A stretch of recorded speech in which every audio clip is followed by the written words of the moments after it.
Hello everybody, welcome to Everest Coaching Institute. Today we will discuss class 12th economics. Chapter name is Strategy of Industrial Growth 1947 to 1990. ये हम इसकी series आज continue कर रहे हैं, तो चलो शुरू करते हैं. So first of all, before starting this chapter, you should know कि after studying this chapter what all you will come to know.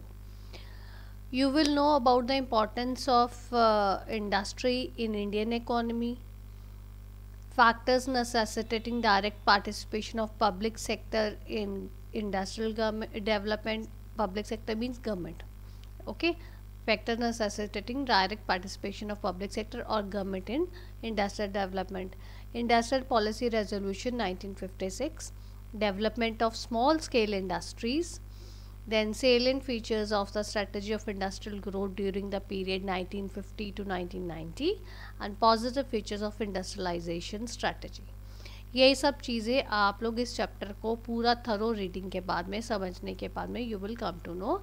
और इसकी आप पूरे अंडरस्टैंड करने के बाद में इस चैप्टर में से कोई भी आपको MCQ क्वेश्चन आ जाए, 1 मार्क क्वेश्चन आ जाए या आपको लॉन्ग क्वेश्चन आ जाए, you will be in a position to easily attempt those questions. ठीक है, तो चलो शुरू करते हैं. नाउ इंडस्ट्री, आपको पता है इंडस्ट्री क्या होती है, जहाँ पे हमारे गुड्स हमारे जो है प्रोड्यूस होते हैं, मैन्युफैक्चर होते हैं. अब इंडियन इकोनॉमी में इम्पॉर्टेंस क्या है इंडस्ट्री की, वो डिस्कस करते हैं. इम्पॉर्टेंस है इंडस्ट्री की इंडियन इकोनॉमी में. पहले मैं सिर्फ आपको पॉइंट्स बता रही हूँ, फिर मैं आपको ये डिटेल में आगे डिस्कस करेंगे. ठीक है. It is a source of employment, center of economic growth, source of mechanized means of farming, growth of civilization, imparts dynamism to growth process, infrastructural growth, expansion of market, promotion of international trade, removal of poverty and full utilization of natural resources. ये basically हमारी जो है industry की importance है. ये चीज़ें industry हमारे को प्रोवाइड करती है. इन चीज़ों के लिए इंडस्ट्री को की ग्रोथ होनी चाहिए. ठीक है, क्योंकि वो इतने ज़्यादा इंपॉर्टेंट फीचर्स उसके हैं जो इतनी सारी वो सर्विसेज या यू कैन से ग्रोथ के लिए इन इकोनॉमी की ग्रोथ को प्रमोट करती है.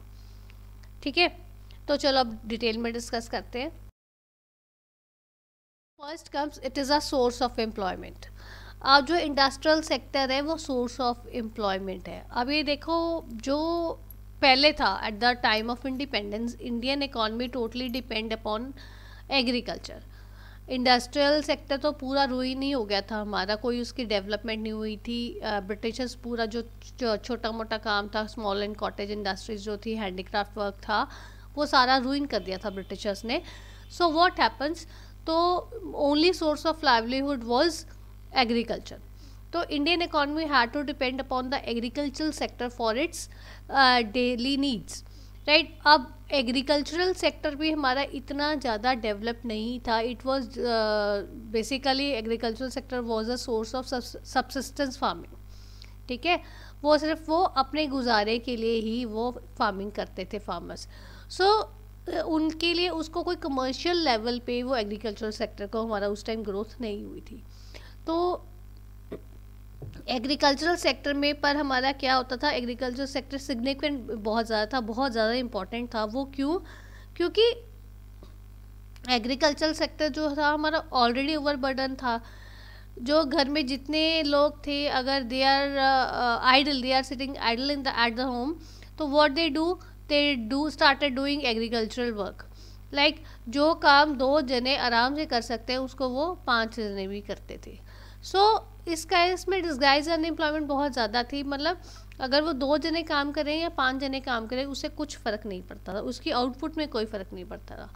तो इंडस्ट्रियल सेक्टर जो हमारा ग्रो होना शुरू हुआ, जो हमारी स्मॉल एंड कॉटेज इंडस्ट्रीज और लार्ज स्केल इंडस्ट्रीज हमारी डेवलप होने लगी, तो वो क्या हुआ, तो जो एग्रीकल्चरल सेक्टर में हमारी जो एक्स्ट्रा लेबर फोर्स ओवरबर्डन थी, जो हमारे अननेसेसरीली उसमें एम्प्लॉयड थी, वो सारी लेबर फोर्स जो थी हमारी, वो हमारी small industrial sector, large industrial sectors में आगे इंडस्ट्रियल सेक्टर में उसने अपने में एब्जॉर्ब करनी शुरू करी। क्योंकि ये ज़्यादा क्यों हुआ, ज़्यादा स्मॉल स्केल इंडस्ट्रीज़ के ऊपर स्ट्रेस दिया गया। स्मॉल स्केल इंडस्ट्रीज ज़्यादा सोर्स ऑफ एम्प्लॉयमेंट जनरेट क्यों करती हैं, क्योंकि वो ज़्यादा लेबर इंटेंसिव है। लेबर इंटेंसिव क्यों है, क्योंकि स्मॉल स्केल इंडस्ट्रीज़ में हमारी जो है इनिशियल इन्वेस्टमेंट कम है as compare to the large scale industries. So इस केस में इसलिए हमारा एग्रीकल्चरल की जो लेबर फोर्स अबंडेंट थी, सरप्लस लेबर फोर्स थी, वो सारी की सारी इजीली एडजस्ट होगी कहाँ पे, इंडस्ट्रियल सेक्टर में। ठीक है। सेकंड आ रहा है हमारा centre of economic growth. Centre of economic growth क्या है, इंडस्ट्रियल सेक्टर जो है आपका इकोनॉमिक ग्रोथ को इम्प्रूव करने के लिए, उसका लेवल बढ़ाने के लिए बहुत ज़्यादा इम्पोर्टेंट है। पहले सारा का सारा बर्डन किसके ऊपर था, एग्रीकल्चरल सेक्टर के ऊपर। एग्रीकल्चरल सेक्टर ही कर रहा था जो भी कर रहा था, बट स्लोली क्योंकि हमारी इंडस्ट्रीज थी नहीं, but slowly with time when in the economic planning in various 5-year plans, India made stress to boost the industrial sector. India made many steps to boost the industrial sectors. So industrial sector जब हमारा boost होना शुरू किया, वो हमारा grow होना शुरू किया, तो धीरे धीरे इंडस्ट्रियल सेक्टर ने क्या किया, एग्रीकल्चर सेक्टर को रिप्लेस करना शुरू कर दिया, और वो अपने आप इंडस्ट्रियल सेक्टर ज़्यादा हमारा ग्रोथ इंजन, इंडिया की इकोनॉमिक ग्रोथ को प्रमोट करने लग गया। तो इसमें क्या था, इंडस्ट्रियल सेक्टर जब हमारा ग्रो होने लगा तो उससे हायर इनकम्स भी हमारी जनरेट होनी शुरू हुई, और एक higher productivity means goods and services जो हमारी पहले कम थी वो भी हमारी ज़्यादा इम्प्रूव होने लगी। ये हम आगे डिस्कस करेंगे। जैसे मैंने आपको पहले भी बताया कि ये इसने जो है आपकी फॉरेन ट्रेड में भी बहुत ज़्यादा इसकी इंडस्ट्रियल सेक्टर ने अपने आप को उसको इन्वॉल्व किया है। ठीक है। Next come sources of mechanised means of farming. Sources of mechanised means of farming में क्या है, अब जो फार्मिंग है, जो हमारी ग्रीन रेवोल्यूशन इंट्रोड्यूस हुई, तो उसके बीच में क्या हमारी मैकेनाइज्ड फार्मिंग भी हमारी इंट्रोड्यूस हुई। मैकेनाइज्ड फार्मिंग का मतलब क्या है, पहले जो फार्मर्स हाथ से काम करते थे, लेबर जो है वो मैनुअली काम करती थी, अब वो काम होता है with the help of machines. वो मशीन्स हमें कौन प्रोवाइड कर रहा है, these machines are provided by the industrial sectors. जैसे जो मशीन्स है, ट्रैक्टर्स हैं, थ्रेशर्स हैं, हार्वेस्टर्स, मैंने इसमें तो सिर्फ 3 ही नाम लिए, these are provided by industries. इसके अलावा जो आपकी आजकल जो है सीड सोइंग मशीन्स भी आती हैं, वो सीड सोइंग मशीन्स कौन प्रोवाइड कर रहा है, ये आपको इंडस्ट्रियल सेक्टर दे रहा है। आपकी इरिगेशन के लिए जो आपके ये आपके ट्यूबवेल्स लगे हुए हैं, वो कौन प्रोवाइड कर रहा है, सबमर्सिबल्स लगे हुए हैं, वो कौन प्रोवाइड कर रहा है, that is being provided by the industrial sector. So जो एग्रीकल्चर सेक्टर में हम मशीन्स इजीली जो फार्मर्स यूज़ कर रहे हैं, वो कहाँ से यूज़ हो रहा है, वो किसकी बदौलत हो रहा है, it is with the help of, with the growth of industrial sector in Indian economy. ठीक है। नाउ ये जो मैकेनाइजेशन फार्मिंग में हुई वो इतनी अच्छी हुई, उसके कारण क्या हुआ, now India has become self sufficient in the production of food grains for its population. Now India has, earlier at the time of independence, India was totally dependent on the foreign nations for food grains, but now India is not totally dependent on the foreign nations for food nations. With the help of green revolution and growth of industrial sector, now India is self sufficient in terms of food grains. ठीक है।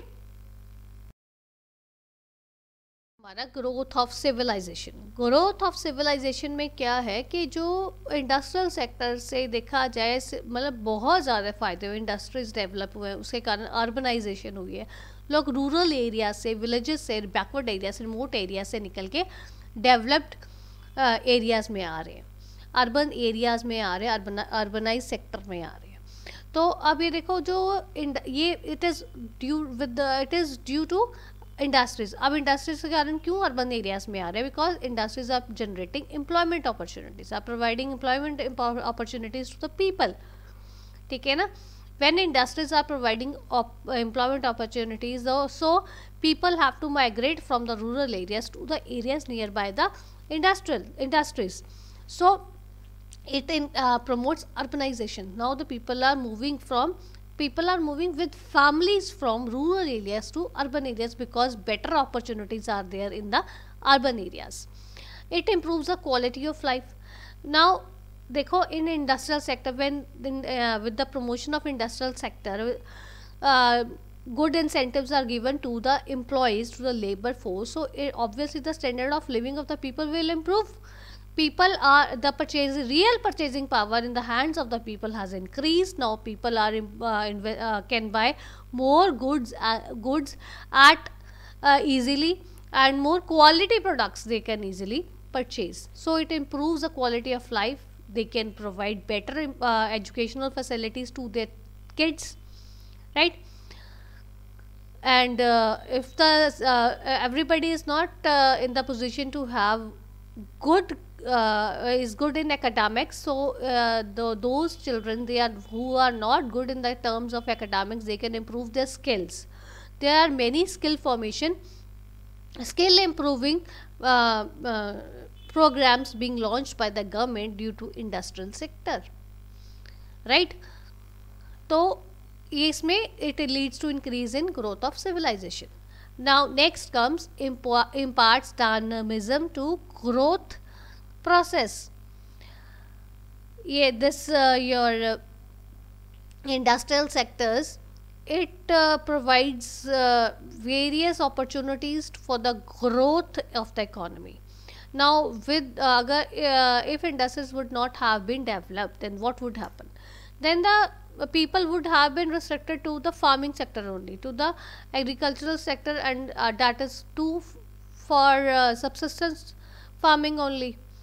They didn't try to go for a commercial farming. So industries के बिना what happened, the growth process जो हमारी कहाँ होनी थी, सिर्फ फार्मिंग तक ही रहनी थी, और फार्मिंग में भी सिर्फ अपनी सबसिस्टेंस, अपने घर गुजारे के लिए, सर्वाइवल के लिए ही रहनी थी. सो this with the promotion of industries, with the growth and development of industries in the Indian economy, it has added new dimensions to human life. Now the people's mentality or psychology, you can say, it has changed a lot. Now people have broadened their mentality. Now their views are changing. Now their views are not just for today's to spend the quality life of to spend that time as it is going on, but now they want to spend a good quality life. They want to have each and everything in their life with their own hard work.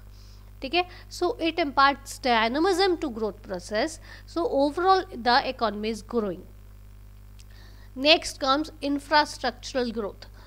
Infrastructural growth में क्या आता है हमारा? Infrastructural growth basically जो आपकी infrastructural facilities की growth और development होती है, both social and economic facilities.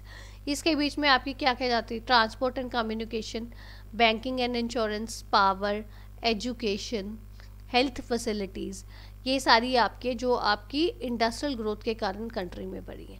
अभी देखो इंडस्ट्रियल ग्रोथ हमारी हो रही है, इंडस्ट्रीज ज़्यादा हमारी गुड्स मैन्युफैक्चर कर रही हैं. अगर हमारे प्रॉपर मींस ऑफ ट्रांसपोर्ट नहीं होगी या हमारी कम्युनिकेशन नहीं होगी तो हम गुड्स एक जगह से दूसरी जगह पे कैसे पहुंचाएंगे? And how people will come to know that these goods are available nearby. We need not to go to far flung areas. Okay, and banking and insurance services has also developed, power has also developed. Okay, so expansion of market.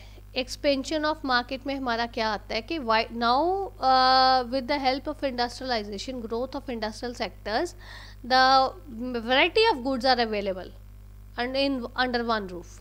Now you can have wide variety of goods in the same market.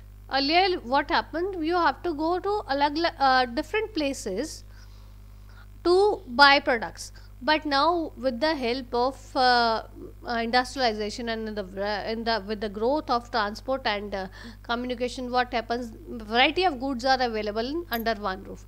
You can easily purchase the goods at one place which has increased the overall size of the market. And with the expansion of market, the people can afford variety of goods. They can buy variety of goods under one roof only, which leads to expansion of market in the Indian economy, which leads to increase in the growth of the Indian development growth of the economy, right? Next comes promotion of international trade. Promotion of international trade में क्या आता है, जब हमारा industrial sector increase हुआ, with the boost of industrial sector we are producing more goods and services than are indigenously required. Now मतलब we are in the position to provide our population with the goods and services. We are in the position to fulfill their demands. Now we are producing surplus. So when we are producing surplus goods and services, what happens? We are now in the position to export more finished goods and services to other nations of the world. Now earlier, at the time of independence, we were exporting only raw materials and we were importing finished goods from Britain and the other nations. But now what happens? Now we are in the position to export finished goods. This is with the growth of industrial sector in our economy, right? Next comes removal of poverty. Now देखो, removal of poverty ये तो obvious है. With the growth of industrial sector, when new employment opportunities are generating, the people are getting more incentives for more work, for hard work. This leads to increase in the real purchasing power of the consumer, which leads to removal of poverty. Now more people are having good level of living, good standard of living, which leads to increase the per capita income in our economy and reduce the poverty. And apart from industrial sector, with the growth of infrastructural development, it has also removed poverty. क्योंकि infrastructural development जब हुई है तो आपकी roads बनी है और means of transport and communication हुए हैं, education एजुकेशन आ गई, आपकी पावर आ गई, मेडिकल फैसिलिटीज़ आ गई. ये सारी इंफ्रास्ट्रक्चरल ग्रोथ में सारी जगह पे हमारी एम्प्लॉयमेंट भी तो जनरेट हुई है. जब एम्प्लॉयमेंट जनरेट हुई है तो पॉवर्टी अपने आप रिमूव हुई है, ठीक है. Now India is not 100% has removed in the position to has not 100% removed the poverty level, but now the poverty level has reduced a lot as compared to the independence time. Okay, next comes full utilization of natural resources. Now natural resources are being fully utilized. How? Development of small and scale industries leads to use of resources which are available nearby. Now every area different resources are available. Now if the small scale industries are encouraged and developed, so it creates employment opportunities to the nearby people, right?